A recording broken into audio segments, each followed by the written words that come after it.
پہلے تو میں نے مسلمانوں کے اخلاق سنے تھے، اب تو میں نے دیکھ بھی لیے،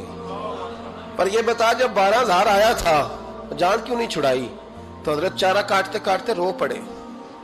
فرمانے لگے تو نہیں نہ جانتا یہ بیٹیاں سانجی ہوتی ہیں، پتہ نہیں نا؟ میرے رسول پاک نے تو حاتم تائی کی بیٹی کے سر پہ کپڑا رکھ کے کہا تھا بیٹیاں برابر ہوتی ہیں، تو یہ نہیں پتا جب اس کی 6 بیٹیوں کی شادی ہوئی ہے میرے اندر روحانیت کتنی بڑی ہے۔ فرمایا پھر 12,000 آیا ہے تو 2-4 بچیاں پھر گئی ہیں، تو یہ نہیں پتا میں اندر سے راضی کتنا ہوں، میں تیری نوکری کرتا رہوں گا، پتہ نہیں اللہ کتنی بیٹیوں کو بیاہ دے گا۔ اتنا رویا وہ عیسائی کے پیروں میں بیٹھ گیا، کہنے لگا بابا میں نے تیری مخالفت کی ہے پر تیرے قریب آ کے پتہ چلا ہے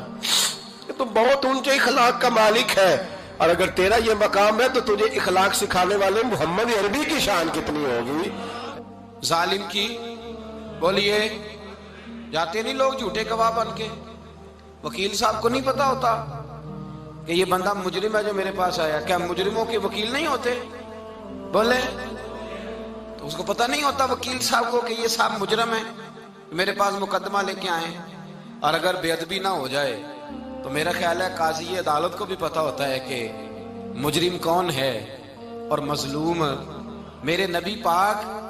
صلی اللہ علیہ وسلم نے اس قدر زیادہ سختی فرمائی اس مسئلے میں، فرمایا جس کو پتا تھا کہ فلاں آدمی ظالم ہے، ظلم کر رہا، پھر وہ ظالم کا گواہ بنا یا اس نے ظالم کی مدد کی، کتنی کی؟ شارحین لکھتے ہیں چاہے اس نے ایک جملہ بول کے کی، چاہے ایک، سارے بولیے، چاہے ایک غریب کو اس نے ظلم کیا تو کہتے ہیں علاج یہ سی، چاہے ایک جملہ بول کے کی، شارحین اس حدیث کی شرح میں لکھتے ہیں ایک جملہ بول کے چاہے مدد کی، جس بندے نے کسی ظالم کی مدد کی کسی مقدمے میں یا کسی صورت میں اور اسے پتا تھا یہ ظالم ہے، میرے نبی پاک صلی اللہ تعالی علیہ وسلم فرماتے ہیں اگر اس نے مدد کی، ابھی ظالم کی بات نہیں ہو رہی، ظالم کے مددگار کی بات ہو رہی، اگر کسی نے ظالم کی مدد کی تو حضور فرماتے ہیں خدا بھی اس سے بری و ذمہ ہے، رسول بھی اس سے بری و ذمہ ہے۔ سنبھال کے رکھے اپنی نمازیں، قربانیاں، حج، زکوٰۃ سنبھال کے رکھے۔ اگر ظالموں کا مددگار ہے، الیکشن آ لینے دے، آپ کو نظر آ جائے گا کون کون ظالموں کا مددگار ہے، نظر آ جائے گا۔ اپنی جیب سے لوگ پیسے دے کے ظالموں کی مدد کریں گے، ان کے فلیکس چھپوائیں گے، بورڈ لگوائیں گے، جیبوں سے پیسے دے کے۔ ہم نے خود آگ لگائی ہے چمن میں اپنے، بے سبب گردشی ایام کو الزام نہ دو، ہم نے خود نور کا ظلمت سے کیا ہے سودا، کر کے توہین سحر شام کو الزام نہ دو۔ ظالموں کے مددگار میدان میں آ گئے، یہ چھوٹا لفظ نہیں، میرے حبیب پاک صلی اللہ علیہ وسلم نے فرمایا جو ظالم کا مددگار ہے سن لے جو سجن کے ساتھ کچہری جاتا ہے، وہ یاد رکھے جو دوست کا گواہ بنتا ہے، وہ یاد رکھے جو کہتا ہے میں مانگی گیا تھا، مجھے بلایا گیا تھا قبضہ چھڑانے کے لیے کسی غریب بیوہ کی جائیداد پہ، وہ سن لے تو مدد کر کے نہیں آیا، تو خدا کے ذمے سے نکل گیا ہے۔ رسول پاک نے فرمایا تیرا میرا تعلق ختم ہو گیا، تو ظالم کا مددگار ہو گیا، پھر تو کہتا میں بے چین ہوں، میں بے قرار ہوں، میں آزمائش کا شکار ہوں، پلٹ کے دیکھ تو صحیح تیرا گناہ کتنا بڑا ہے۔ میرے نبی پاک صلی اللہ علیہ وسلم کا ایک اور فرمان سن لیں، ابن ماجہ ابو داؤد میں موجود ہے، اس حدیث کو آپ نے یاد کر لینا ہے، کر لیں گے انشاءاللہ، سارے کہیے انشاءاللہ، کر لیں گے یاد۔ حضور صلی اللہ علیہ وسلم نے فرمایا اگر تو ظالم کی مدد کرے گا نا، یہ لفظ دل کی تختی پہ لکھ لینا، یہ مکافات عمل ہے، مکافات عمل دنیا، ادھر کرو گے تو ادھر بھرو گے۔ فرمایا اگر تو کسی ظالم کی مدد کرے گا، سن لے حضور کا فرمان ہے، اگر تو ابن ماجہ ابو داؤد سیاہ میں موجود ہے، فرمایا اگر تو کسی ظالم کی مدد کرے گا تو رب تعالیٰ مرنے سے پہلے تیرے اوپر بھی ظالم کو مسلط کر دے گا، تیرے اوپر بھی ایک دفعہ ظلم ضرور ہوگا اگر تو ظالم کی، وہ کسی صورت میں بھی ہو سکتا ہے، کسی صورت میں بھی تیرا بیٹا ہی اٹھ کے ظلم کر دے گا، تو الجھ جائے گا، کسی نہ کسی جگہ تیرے لیے تباہی کا سامان ہوگا، تیرے اوپر ظلم ہوگا، اس لیے کہ تو ظالموں کا مددگار ہے۔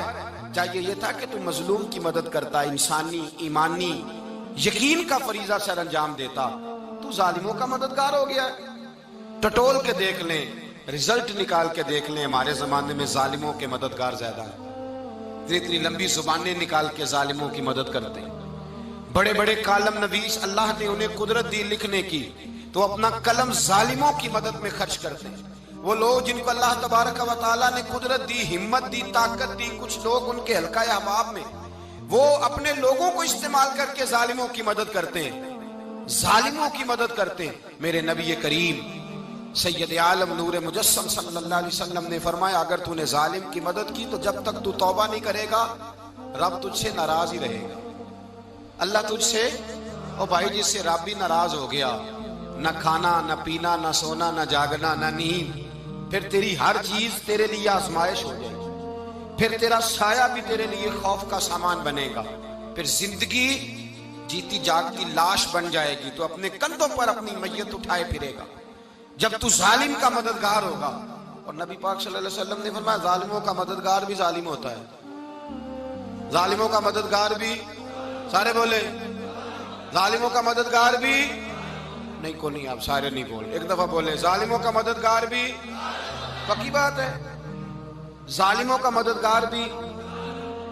اللہ اکبر، جس کا یارانہ ہو، جس کا دوستانہ ہو، جو کہے میں نے نا اس کو اوکھے ویلے کے لیے ظالم کو یاد رکھا ہوا ہے۔ کبھی مشکل میں رکھے نہیں ہوئے لوگوں نے ظالم دوست، کہتے میں نے رکھے ہوئے ہیں، بلکہ ہمارے دیہات میں تو کہتے ہیں میں نے بازو بنائے ہوئے ہیں۔ کس کو بازو بنا لیا؟ ظالم بھی کبھی بازو ہوتا ہے، جو ظلم کی تلوار لیے میدان میں کھڑا ہے۔ قارون، حامان، فرعون، نمرود کا حال نہیں لوگوں نے دیکھا؟ اپنے زمانے میں آپ نے کتنے لوگ نہیں دیکھے جن کے سائے سے، آواز سے لوگ کانپتے تھے؟ پھر پولیس کی گاڑیوں میں وہ اس طرح مردہ پڑے کہ دنیا نے تماشا دیکھا ان کا۔ یہ رنگ ہم نے دیکھے نہیں اپنے آنکھوں سے۔ فرمایا ظالم کا مددگار بھی، جو کار میں بٹھا کے لے کے گیا وہ بھی ظالم، جس نے چائے پلائی وہ بھی، جس شخص نے کھانا کھلایا وہ بھی، جو کچہری تک ساتھ گیا وہ بھی، جس نے فلیکس کے نیچے، بڑے شرابی کے نیچے چھوٹی اپنی فوٹو لگائی وہ بھی، جو ووٹ کی پرچی ڈالنے گیا وہ بھی۔ کہہ دینا باہر نکل کے کہ حضرت صاحب نے سیاسی تقریر کی ہے، کہہ دینا، پر بات تو سچی ہے نا۔ خو کرے ہم تو سے تھوڑا سا گلا بھی سن لے، خو کرے ہم تو سے تھوڑا سا بھی گلا۔ امام مالک کے پاس ایک بندہ آیا، اس نے کہا حضور میں درزی ہوں، ایک ظالم بادشاہ مجھ سے کپڑے سلواتا ہے، میں تو ظالموں کا مددگار نہیں نا۔ ایک ظالم بادشاہ مجھ سے، حضور میں تو مددگار نہیں نا ظالموں کا۔ جو فرمایا ظالموں کا مددگار بھی ظالم ہوتا ہے، تو کپڑے لے کے آتا ہے میں سی کے دے دیتا ہوں، ذمہ داری نہیں۔ یہ ایک آدمی دکاندار ہے، اس سے کوئی بندہ چیز خریدنے آئے گا تو تھوڑی کہے گا میں نے نہیں دینی، تو دے گا۔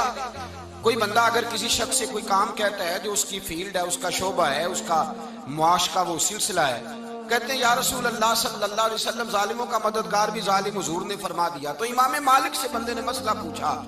دل کی تختی پہ لکھنے والی باتیں ہیں، کہا حضور میں درزی ہوں، ظالم کپڑے سلواتے ہیں، میں تو مددگار نہیں نا۔ امام صاحب کہنے لگے نہیں، مددگار تو وہ ہوگا جو تجھے سوئی دھاگا فراہم کرے گا، تو پورے کپڑے سی کے دیتا ہے، تو خود بہت بڑا ظالم ہے، تو پورے سوٹ سی کے دیتا ہے، تو بہت بڑا ظالم خود ہے۔ مددگار تو وہ ہوگا جو تجھے دھاگا دے گا، جو تجھے بٹن دے گا، جو تجھے نلکی دے گا۔ جو ظالم سے اتنی نفرت ظلم کر کے بندہ آئے، یہاں تو ہمارے زمانے میں ہیرو بن جاتے ہیں لوگ، ظالم ہیرو ہے، لوگ اس سے ڈرتے پھرتے ہیں، گھومتے پھرتے ہیں، اور بہت سارے کم مزاج لوگ اس کے پیچھے ہاتھ باندھ کے پھرتے ہیں۔ ظالموں کی مدد کرنا، ظالموں کے ساتھ رہنا، یہ ظلم ہے، ظلم، یہ زیادتی ہے۔ میرے نبی پاک صلی اللہ تعالی علیہ وآلہ وسلم نے ارشاد فرمایا، یاد رکھو رب فرماتا ہے میں مظلوم کی مدد ضرور کروں گا، چاہے جلدی کروں چاہے دیر سے کروں، میں مظلوم کی مدد۔ اور حضور صلی اللہ علیہ وسلم نے فرمایا ہے، حضرت معاذ بن جبل کہتے ہیں حضور نے مجھے یمن کا گورنر بنایا، جب میں جانے لگا نا تو حضور نے بڑی نصیحتیں کی، بخاری میں موجود ہے، فرماتے ہیں جب میں پلٹنے لگا تو میرے رسول نے فرمایا معاذ ایک منٹ ٹھہر جا، ایک بات میری یاد رکھنا، اس کو نہ بھولنا۔ کہا حضور کیا؟ فرمایا دیکھنا کسی پہ ظلم نہ کر بیٹھنا، کہیں تجھ سے زیادتی نہ ہو جائے۔ محبوبہ پھر حضور نے فرمایا سن میرے معاذ، میں تجھے گورنر بنا رہا ہوں، زیادتی نہ کر بیٹھنا۔